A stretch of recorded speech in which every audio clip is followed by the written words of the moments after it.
যামিনী বাবুর সঙ্গে বাবা লোকনাথের যে ধর্মীয় আলোচনা হয়েছিল তার কিছু অংশ এইরূপ। যামিনী কুমার: তাপ শব্দের অর্থ কী? বাবা লোকনাথ: সুখে অথবা দুঃখে, জয় অথবা পরাজয়ে মনের যে অবস্থা হয় তাই তাপ।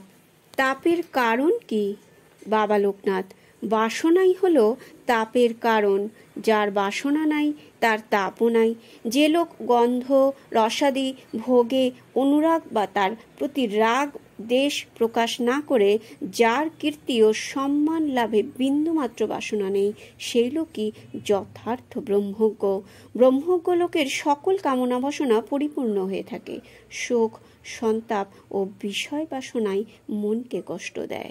যামিনী কুমার: জীবের বন্ধন এবং মুক্তির কারণ কি? বাবা লোকনাথ: একই কারণ, মায়া। যামিনী কুমার: ব্রহ্মশক্তি অসার হৃদয় অধিকার করবে, এর অর্থ কি? বাবা লোকনাথ: কালী ব্রহ্মশক্তি সবের হৃদয় অধিকার করে রয়েছেন। যামিনী কুমার: সব কে? বাবা লোকনাথ: তুমি যাকে শিব বলে জানো। যামিনী কুমার: সব তো মৃতদেহকে বলে। বাবা লোকনাথ: তাই শিবকে সব বলে। যামিনী কুমার: শিব তো মৃত্যুঞ্জয়, তবে তাকে সব বলে কেন?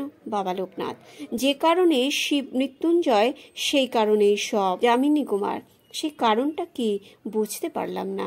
বাবা লোকনাথ: সেই কারণ হচ্ছে বাসনা ত্যাগ। বাসনা ত্যাগ হলেই জীবের অমরত্ব লাভ হয়, তার আর তখন মৃত্যু থাকে না। কামনা বাসনা না থাকলে অহংবোধ থাকে না, তখন কোনো কার্য তার কর্তৃত্বে হচ্ছে বলে মনে হয় না।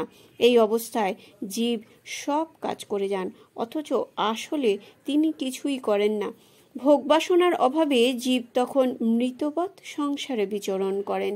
বাসনা শূন্য হলেই জীবের জীবত্ব শেষ হয়ে যায় এবং জীব শিবত্ব লাভ করে। যামিনী কুমার: প্রারব্ধ কর্ম কাকে বলে? বাবা লোকনাথ: শাস্ত্রকারেরা বাণের সঙ্গে প্রারব্ধ কর্মের তুলনা করেছেন। বাণ যেমন একবার ধনুক থেকে ছেড়ে দিলে কর্তার আর কোনো কর্তৃত্ব থাকে না, তা আপন গতিবেগে যেখানে সেখানে গিয়ে পতিত হয়। জীবের প্রারব্ধ কর্মও তেমন। কর্ম একবার করা হয়ে গেলে তার ফলের উপর কর্তার কোনো কর্তৃত্ব থাকে না, তার ফল ভোগ করতেই হবে। এক জন্মে তা ভোগ না হলে জন্মান্তরে তা ভোগ করতে হবে। যামিনী কুমার এরপর ব্রহ্মচারী বাবার চরণে নিজেকে সমর্পণ করলেন ভবিষ্যৎ কর্মপন্থা নির্ধারণের জন্য। বাবা লোকনাথ যামিনী কুমারকে দীক্ষা দিলেন। জয় বাবা লোকনাথ।